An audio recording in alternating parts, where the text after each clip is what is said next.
Hey everyone, today we're going to be seeing if an incandescent light bulb can still light up in liquid nitrogen if the bulb's broken. Now normally when you break the bulb of an incandescent light bulb, this is what happens when you turn it on. Okay, broken light bulb in air.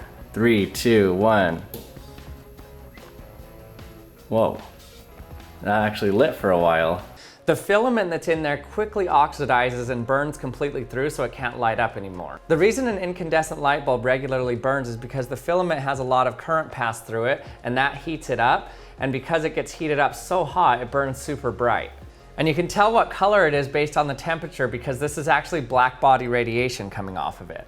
This has a light temperature of around 3100 Kelvin, so that light filament in there is getting to around 3100 Kelvin, extremely hot. Okay, now I'm gonna carefully break this. Whoa.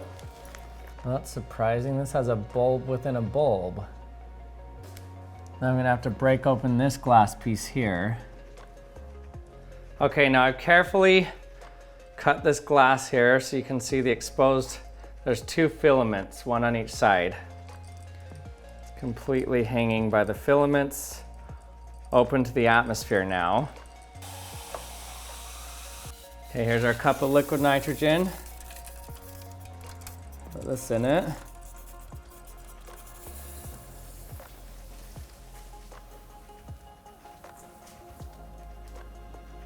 See it at the bottom there? Okay, let's turn it on. 3, 2, 1. Whoa, it turns on still. It's just boiling it faster. That's all that changed.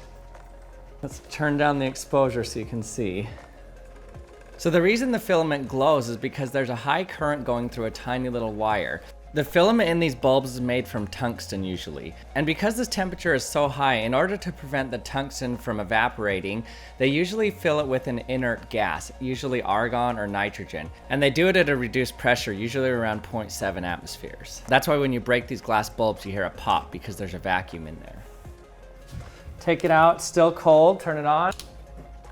And as soon as it warms up, it's done. Okay, now I've just got the 2 wires hanging in midair like this. See what happens. Turn up the voltage. So there you go, the filament was still able to light up even though it's not in a vacuum and dipped in liquid nitrogen. So it wasn't that it didn't get to high enough temperature because it was still able to get to that white light temperature, so it's white hot basically. But what was happening is the liquid nitrogen was boiling around it and made a gas around it, so it kind of insulated it from the rest of the liquid nitrogen, so the temperature could still rise, but it was nitrogen gas around it instead of oxygen, and in nitrogen gas it can burn just fine. Incandescent bulbs are hardly used anymore, so what happens if you put an LED bulb in liquid nitrogen? Obviously, LED bulbs work just fine in air, so you don't need some protective case or vacuum around them in order for them to work properly. That's because for LEDs, their light is not coming from black body radiation, but what it's coming from is from electrons combining and recombining in a semiconductor. So let's see what happens to one of these in liquid nitrogen.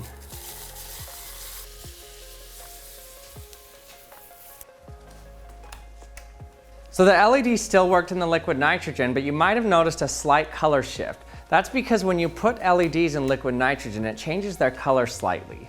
I showed this in a previous video that when you decrease the temperature of LEDs, it increases the band gap, and so it lowers the wavelength of light coming off of it. Thanks for watching another episode of the Action Lab. I hope you liked it. If you did, don't forget to subscribe if you haven't yet, or hit the bell so you can be notified when I release my latest video. And thanks for watching, and I'll see you next time.